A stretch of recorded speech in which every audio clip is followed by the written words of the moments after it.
ability, ability, ubushobozi. She has the ability to learn languages quickly. She has the ability to learn languages quickly.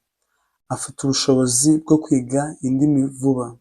Afite ubushobozi bwo kwiga indimi vuba. His ability to solve problems is impressive. His ability to solve problems is impressive. Ubushobozi bwe bwo gukemura ibibazo buratangaje. Able, able, gushobora. She's able to finish the work today. She's able to finish the work today. Ashoboye kurangiza akazi uyu munsi. Ashoboye kurangiza akazi uyu munsi. They were able to find the answer. They were able to find the answer. Bashoboye kubona igisubizo. Bashoboye kubona igisubizo. About, about, ku cyangwa se byerekeye. We are talking about the new project. We are talking about the new project. Turi kuvuga ku mushinga mushya. Turi kuvuga ku mushinga mushya. This book is about African history. This book is about African history. Iki gitabo kivuga ku mateka ya Afurika. Iki gitabo kivuga ku mateka ya Afurika. Above, above, hejuru. The picture is above the table. The picture is above the table. Ifoto iri hejuru y'ameza. Ifoto iri hejuru y'ameza. The bird is flying above the trees. The bird is flying above the trees. Inyoni iri kuguruka hejuru y'ibiti. Inyoni iri kuguruka hejuru y'ibiti. Accept, accept, kwemera. She accepted the invitation. She accepted the invitation. Yemeye ubutumire. Yemeye ubutumire. According, according, hakurikijwe cyangwa se hagendewe. According to the teacher, the test is tomorrow. According to the teacher, the test is tomorrow. Dukurikije ibyo teacher yatubwiye cyangwa se tugendeye kuri teacher cyangwa se tugendeye ku byo teacher yavuze, test irejo. Test irejo. According to the news, the weather will change. Hakurikijwe amakuru cyangwa se tugendeye ku makuru yatangajwe, ikirere kizahinduka cyangwa se ikirere kiraza guhinduka. Account, account, konti. I opened the bank account yesterday. Ejo hashize nafunguye konti ya banki. Ejo hashize nafunguye konti ya banki. She checked her email account. She checked her email account. Yarebye cyangwa se yacekinze konti ye ya email.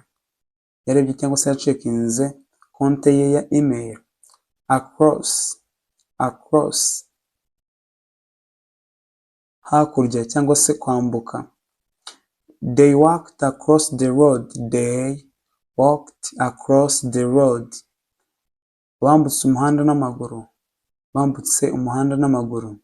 The shop is across the street. The shop is across the street. Iduka riri hakurya y'umuhanda. Iduka riri hakurya y'umuhanda. Act, act, gukora, gukora. He decided to act quickly. Yafashe umwanzuro cyangwa se yafashe icyemezo cyo gukora vuba. She acted in a school play. She acted in a school play. Yakinnye mu ikinamico yo ku ishuri. Yakinnye mu ikinamico yo ku ishuri. Action, action, igikorwa. The police took action immediately. Polisi yakoze igikorwa byihuse ako kanya.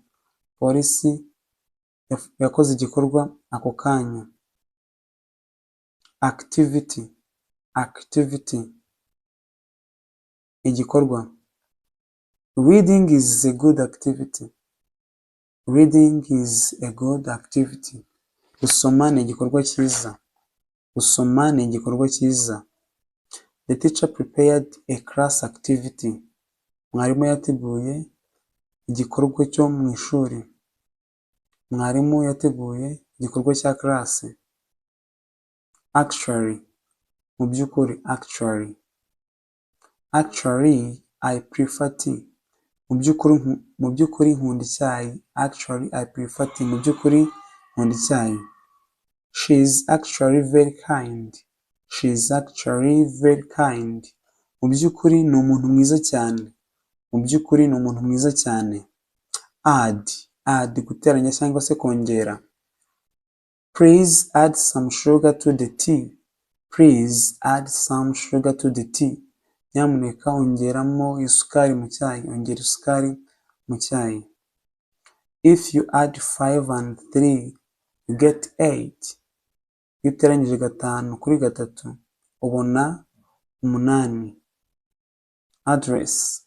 Address. Address. Address. Write your address on the form. Andika address yawe kuri form. What is your home address? Address yo mu rugo ni iyihe? Address yo mu rugo iwanyu ni iyihe? Administration. Administration. Ubuyobozi. The school administration made a new rule. The school administration made a new rule. Ubuyobozi bw'ishuri bwashyizeho itegeko rishya. Ubuyobozi bw'ishuri bwashyizeho itegeko rishya. The administration manages the university. The administration manages the university. Ubuyobozi buyobora kaminuza. Ubuyobozi buyobora kaminuza. Admit. Admit, kwemera. He admitted his mistake. He admitted his mistake. Yemeye ikosa rye. Yemeye ikosa rye. She admitted that she was wrong. She admitted that she was wrong. Yemeye ko yari yibeshye. Yemeye ko yari yibeshye. Adult. Adult. Umuntu mukuru. Every adult must take responsibility. Every adult must take a responsibility. Buri muntu mukuru agomba gufata inshingano. Buri muntu mukuru agomba gufata inshingano. The movie is for adults. The movie is for adults. Iyi filime igenewe abantu bakuru. Iyi filime igenewe abantu bakuru. Affect. Affect. Kugira ingaruka ku. Lack of sleep can affect your health. Lack of sleep can affect your health. Kubura ibitotsi bishobora kugira ingaruka ku buzima bwawe. Kubura ibitotsi bishobora kugira ingaruka ku buzima bwawe. Stress can affect students. Stress can affect students. Stress ishobora kugira ingaruka ku banyeshuri. Stress ishobora kugira ingaruka ku banyeshuri. After. Nyuma. After. Nyuma ya. We talked after class. We talked after class. Twavuganye nyuma y'amasomo. Twavuganye nyuma y'amasomo. She went home after dinner. She went home after dinner. Yagiye mu rugo nyuma yo kurya ibya nimugoroba. Again. Kongera. Please say it again. Nyamuneka ongera uvuge. Ongera ubivuge. I will try again tomorrow. Nzongera ngerageze ejo. I will try again tomorrow. Nzongera ngerageze ejo. Against. Against. Kurwanya. The team played against Brazil. The team played against Brazil. Ikipe yakinnye ihanganye na Brazil. Ikipe yakinnye ihanganye na Brazil. He's against corruption. He's against corruption. arwanya ruswa, arwanya ruswa. Age, imyaka. She started school at the age of 6. She started school at the age of 6. Yatangiye ishuri afite imyaka 6. Age is just a number. Age is just a number. Imyaka ni umubare. Imyaka ni umubare gusa. Agency, ikigo. He works for a travel agency. He works for a travel agency. Akora mu kigo gishinzwe ingendo. Akora mu kigo gishinzwe ingendo cyangwa se akorera ikigo gishinzwe ingendo. The government agency helps farmers. The government agency helps farmers. Ikigo cya leta gifasha abahinzi borozi. Ikigo cya leta gifasha abahinzi borozi. Agent, umu-agent. The football agent negotiated the contract. Umukozi uhagarariye umupira w'amaguru yaganiriye ku masezerano kuri contract. Ago, hashize. I saw him 2 days ago. Namubonye hashize iminsi 2. Namubonye hashize iminsi 2. She arrived 1 hour ago. She arrived 1 hour ago. Yahageze, she arrived, yahageze isaha imwe ishize. Cyangwa se yageze hano hashize isaha imwe. Agree, kwemera cyangwa se guhuza ibitekerezo. I agree with you. I agree with you. Ndemeranya nawe. They agreed to work together. They agreed to work together. Bemeye gukorana cyangwa se bemeranyije gukorera hamwe. Agreement, amasezerano. The countries signed an agreement. Ibihugu byasinye, ibihugu byashize umukono ku masezerano cyangwa se ibihugu byasinye amasezerano. We reached an agreement. Twageze ku masezerano. Ahead, imbere. The road ahead is clear. Umuhanda uri imbere umeze neza cyangwa se umuhanda uri imbere urasobanutse.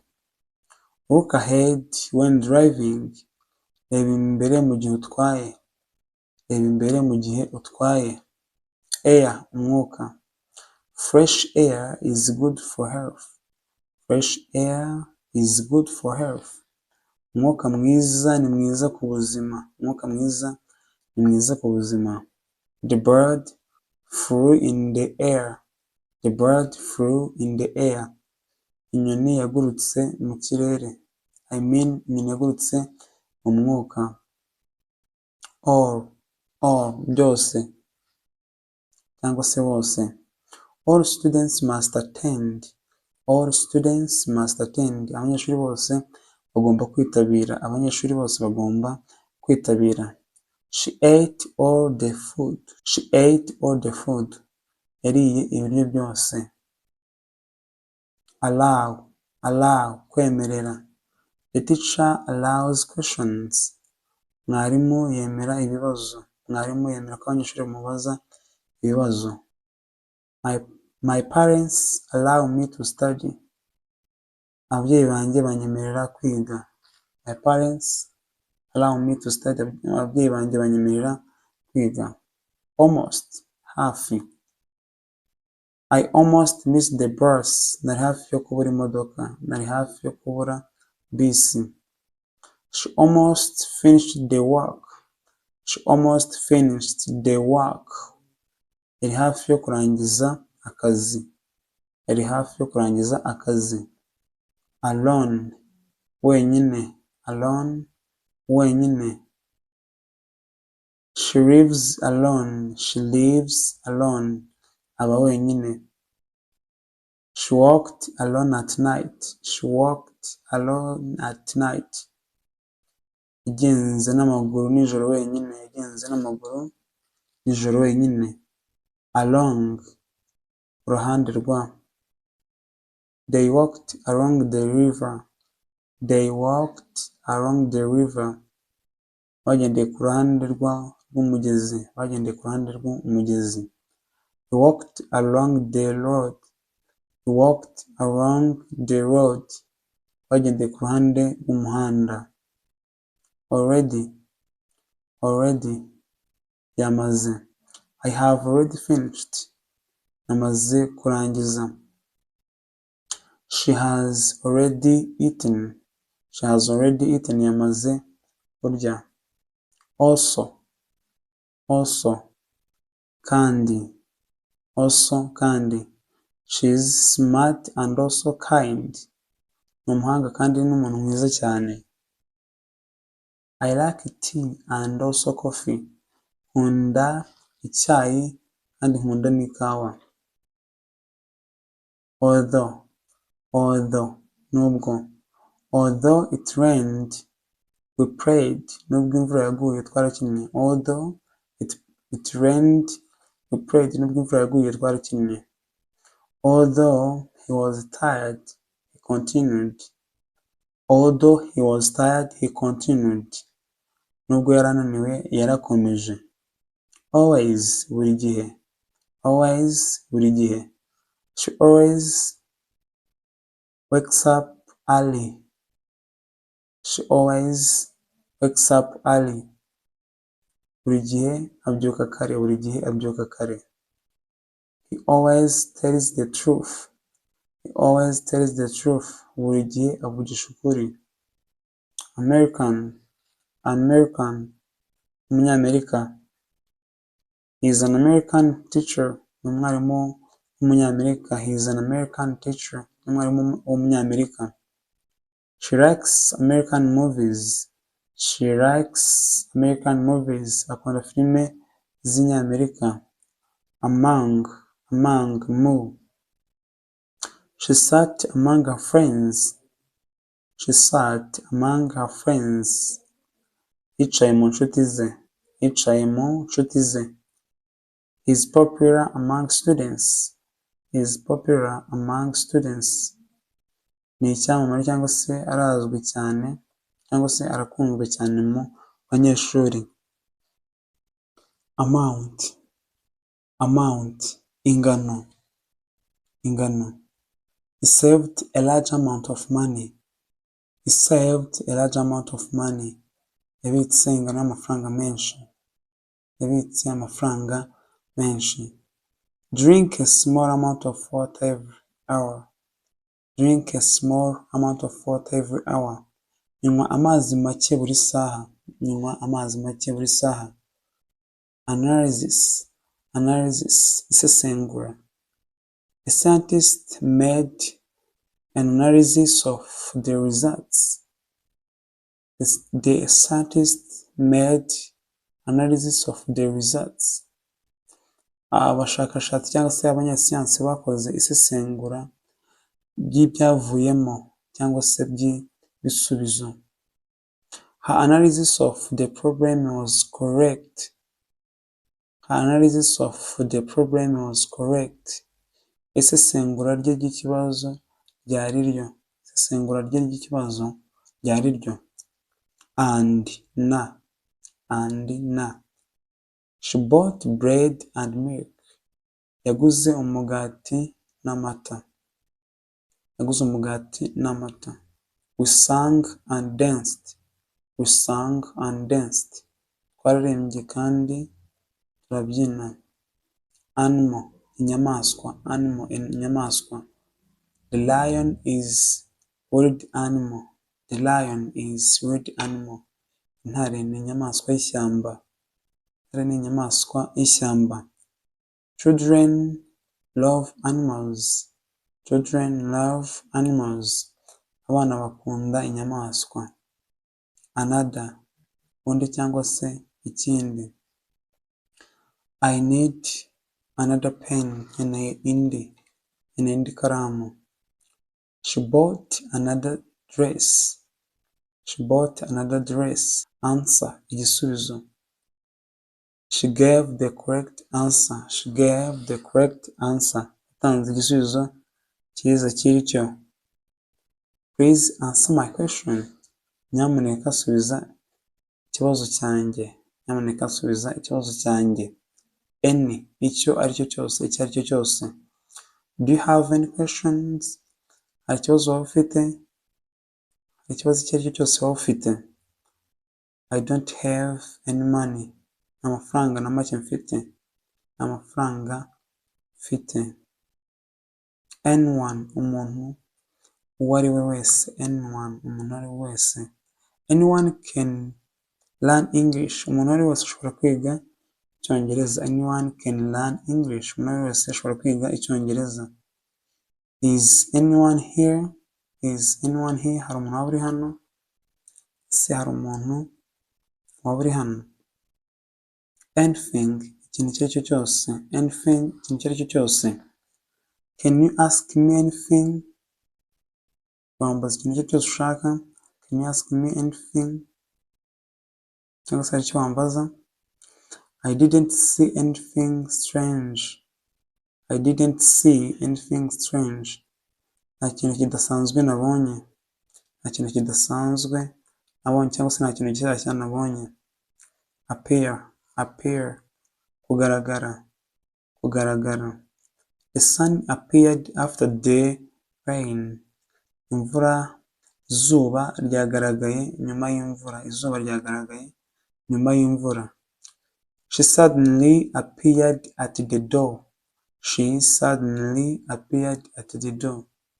Bitunguranye yagaragaye ku rugi. Yahise agaragara ku rugi.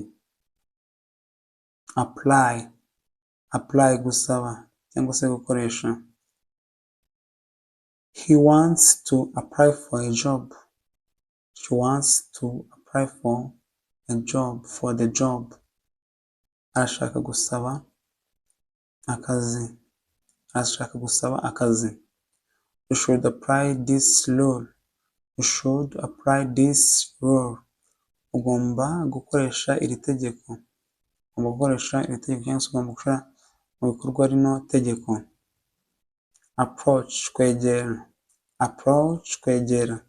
The teacher approached the student. Mwarimu yegereye umunyeshuri. The teacher approached the student. Mwarimu yegereye umunyeshuri. We saw a car approaching. We saw a car approaching. Twabonye imodoka yegera. Twabonye imodoka igenda yegera. Area, agace cyangwa se agace. This area is very quiet. Aka gace karatuje. Aka gace karatuje. They live in a rural area. They live in a rural area. Batuye mu gace k'icyaro. Batuye mu gace k'icyaro. Argue, argue, gutongana. They argued about money. They argued about money. Batonganiye amafaranga. Don't agree with your teacher. Don't agree with your teacher. Ntutongane na mwarimu wawe. Ukuboko. He hurt his arm. He hurt his arm. Yakomeretse ukuboko. Yakomeretse ukuboko. She raised her arm. She raised her arm. Yazamuye ukuboko kwe. Around. Around. Hirya no hino. We walked around the city. Twagiye hirya no hino mu mujyi. Twagiye hirya no hino mu mujyi. There are many trees around the house. There are many trees around the house. Hari ibiti byinshi bikikije inzu. Hari ibiti hirya no hino. There are many trees. Hari ibiti byinshi hirya no hino bikikije inzu. Arrive, kugera. They arrived early. Bahageze kare. Bahageze kare. The bus will arrive soon. Bisi irahagera vuba. Bisi irahagera vuba. Art, ubuhanzi. Art, ubuhanzi. cyangwa se ubugeni. She loves art. She loves art. Akunda ubugeni cyangwa se akunda ubuhanzi. The museum has beautiful art. Inzu ndangamurage ifite ubuhanzi bwiza cyangwa se ifite ubukorikori bwiza. Article, inkuru cyangwa se inyandiko. Inkuru cyangwa inyandiko. I read an article online. Njya nsoma inkuru online. She wrote an article for the newspaper. She wrote an article for the newspaper. Artist, umuhanzi. Is a famous artist. Umuhanzi w'icyamamare cyangwa se ni umuhanzi uzwi cyane. As nka cyangwa se nk'uko. He works as a teacher. Akora nka mwarimu. He works as a teacher. Akora nka mwarimu. Do as I say. Kora nk'uko mbivuze. Do as I say. Kora nk'uko mbivuze. Ask, kubaza. I want to ask question. Nshaka kubaza ikibazo. Nshaka kubaza ikibazo. She asked for help. She asked for help. Yasabye ubufasha. Assume. Assume, gutekereza ko. I assume he is busy. Don't assume things without proof. Don't assume things without proof. At, kuri cyangwa se ku. She is at school. She is at school. Ari ku ishuri. We met at the station. Twahuriye kuri sitasiyo. Twahuriye kuri sitasiyo. Attack, gutera. Attack, gutera. The soldiers attacked the enemy. The soldiers attacked the enemy. Abasirikare bateye umwanzi. The dog tried to attack him. Imbwa yagerageje kumutera cyangwa se kumwataka. Attention. Pay attention in class. The teacher got the students' attention. Attorney, umunyamategeko. Attorney. He spoke to his attorney. Yavuganye n'umunyamategeko we. Yavuganye n'umunyamategeko we. The attorney prepared the case. The attorney prepared the case. Umunyamategeko yateguye urubanza. Audience. Audience, abareba cyangwa se abumva. The audience clapped loudly. The audience clapped loudly. Audience yakomye amashyi cyane. Audience yakomye amashyi cyane. The speaker greeted the audience. The speaker greeted the audience. Umuvuzi yasuhuje abari aho, aba audience. Author, umwanditsi. She is the author of the book. Ni umwanditsi w'igitabo. Ni umwanditsi w'igitabo. The author signed the book. The author signed the book. Umwanditsi yasinye igitabo cyangwa se yashyize umukono ku gitabo. Yashyize umukono ku gitabo. Authority. Authority, ububasha. The police has authority here. The police has authority here. Polisi ifite ububasha hano. The manager has the authority to decide. The manager has the authority to decide. Umuyobozi afite ububasha bwo gufata umwanzuro. Umuyobozi afite cyangwa se manager afite ububasha bwo gufata umwanzuro. Available. Available, kiboneka. The teacher is available now. Mwarimu arahari nonaha cyangwa se mwarimu araboneka ubu. Tickets are still available. Amatike aracyahari. Amatike aracyaboneka. Avoid, kwirinda. Try to avoid mistakes. Gerageza kwirinda amakosa. Gerageza kwirinda amakosa.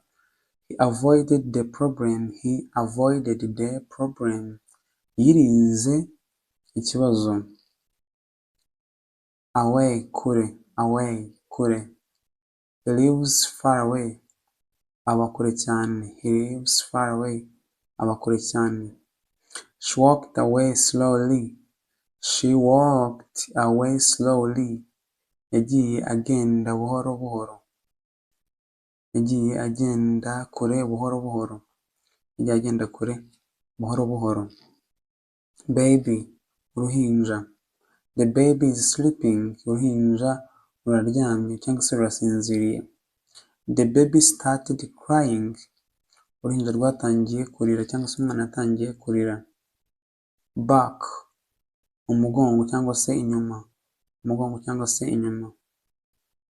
He hurt his back. Yakomeretse umugongo. He hurt his back. Yakomeretse umugongo. Umugongo we. She went back home. Yasubiye mu rugo. She went back home. Yasubiye mu rugo. Bad, bibi. Bad, bibi. This food tastes bad. This food tastes bad. Ibi biryo bifite uburyohe bubi cyangwa se birabishye. He had a bad day. He had a bad day. Yagize umunsi mubi. He had a bad day. Yagize umunsi mubi. Bad, bibi. Bad, bibi. Smoke is bad for health. Kunywa itabi ni bibi ku buzima. It was a bad decision. Byari icyemezo kibi. Ball, umupira. Ball, umupira. The boy kicked the ball. The boy kicked the ball. Umuhungu yashose umupira cyangwa se yakubise umugeri umupira. She threw the ball. Yajugunye umupira. Bank, banki. I went to the bank. Nagiye kuri banki. He works at the bank. He works at the bank. Akora muri banki. Akora muri banki. Bar, akabari. They met at the bar. Bahuriye mu kabari. They met at the bar. Bahuriye mu kabari. The bar was full of people. The bar was full of people. Akabari kari kuzuyemo abantu benshi. Base, shingiro cyangwa se shingiro. The army built a base near the town. Ingabo zubatse ibirindiro hafi y'umujyi. This idea is the base of our plan. This idea is the base of our plan. Iki gitekerezo ni ishingiro rya gahunda yacu. Kuba. I want to be a teacher. Nshaka kuba mwarimu. I want to be a teacher. Nshaka kuba mwarimu. She will be happy. She will be happy. Azishima. She will be happy. Beat, gutsinda. Yase gukubita. Our team beat their team. Ikipe yacu yatsinze ikipe yabo. His heart beat very fast. His heart beat very fast. Umutima we wakubitaga cyane vuba vuba. Cyangwa se umutima we kubita vuba vuba. Umutima we kubita vuba vuba cyangwa se utera vuba vuba. Beautiful. Mwiza cyane. She is beautiful girl. Mwiza cyane. Cyangwa se ni umukobwa mwiza cyane. The garden looks beautiful. Ubusitani burasa neza, buragaragara neza. Because, kubera. Because, kubera. I stayed home because I was tired. I stayed home because I was tired. Nagumye mu rugo kubera ko nari naniwe. She smiled because she was happy. She smiled because she was happy. Yaramwenyuye kubera ko yari yishimye. Become, guhinduka. Become. He wants to become a doctor. Ashaka kuba dogiteri. She wants to become a doctor. Ashaka kuba dogiteri. The weather became cold. The weather became cold. Ikirere cyarakonje. Cyahindutse ubukonje, cyarakonje. Bed, uburiri, bed. She went to bed early, cyangwa se kuryama. She went to bed early, yagiye kuryama kare. The cat is sleeping on the bed. The cat is sleeping on the bed. Injangwe iraryamye cyangwa se yasinziriye ku buriri. Before, mbere ya, mbere, before. Finish your work before dinner. Rangiza akazi kawe mbere y'ifunguro rya nimugoroba, cyangwa se mbere yo kurya ifunguro rya nimugoroba. I met him before the meeting. I met him, nahuye nawe mbere y'inama. Begin, gutangira, begin, gutangira. The class will begin soon. Class iratangira vuba. Class iratangira vuba. They began the project yesterday. They began the project yesterday. Batangiye umushinga ejo hashize. Batangiye umushinga ejo hashize. Behavior, behavior, imyitwarire. His behavior is good. Imyitwarire ye ni myiza. Imyitwarire ye ni myiza. The teacher corrected the students' behavior. The teacher corrected the students' behavior. Mwarimu yakosoye imyitwarire y'umunyeshuri. Mwarimu yakosoye imyitwarire y'umunyeshuri. Behind, inyuma ya, behind. The dog is behind the house. Imbwa iri inyuma y'inzu. Imbwa iri inyuma y'inzu. He stood behind the door. He stood behind the door. Yahagaze inyuma y'urugi. Believe, kwizera. I believe you, ndakwizera. I believe you. She believes in God. Yizera Imana, yizera Imana. Benefit, inyungu, benefit, inyungu. Exercise has many benefits. Imyitozo ngororamubiri ifite inyungu nyinshi. This program will benefit students. Iyi gahunda izafasha abanyeshuri. Will benefit students. Izafasha abanyeshuri. Best, cyiza kurusha ibindi, cyiza kurusha ibindi. She is the best student. Ni umunyeshuri mwiza kurusha abandi. Niwe umunyeshuri mwiza kurusha abandi. This is the best day of my life. Uyu ni wo munsi mwiza kurusha iyindi mu buzima bwanjye. Better, cyiza kurushaho, cyiza kurushaho. This idea is better. Igitekerezo ni cyiza, ni cyiza cyane kurushaho. She feels better today. Arumva ameze neza uyu munsi. Arumva ameze neza kurushaho uyu munsi. Between, hagati ya, hagati ya bibiri. The shop is between the bank and the school. The shop is between, iduka riri hagati ya banki ndetse n'ikigo. Choose between these two books. Hitamo hagati y'ibi bitabo bibiri. Choose between these two books. Hitamo hagati y'ibi bitabo bibiri. Beyond, beyond, hakurya ya, cyangwa se birenze. The village is beyond the river. The village is beyond the river. Icyaro kiri hakurya y'umugezi, cyangwa se umudugudu uri hakurya y'umugezi.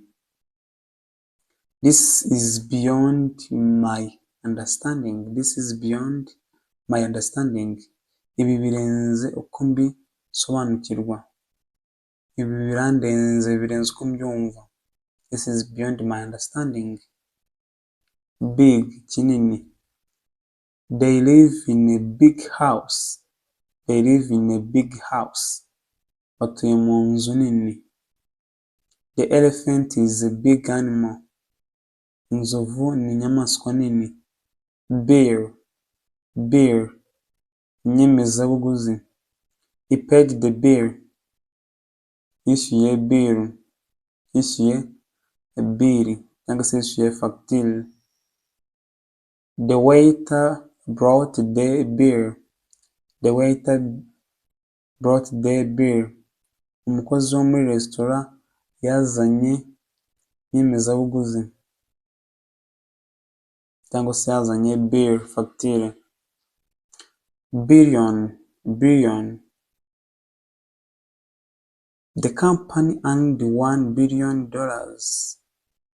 Isosiyete yabonye biliyoni imwe y'amadolari. The world has over 7 billion people. Isi ifite abantu barenga biliyoni 7. So thank you for watching. If you learned something new, please subscribe.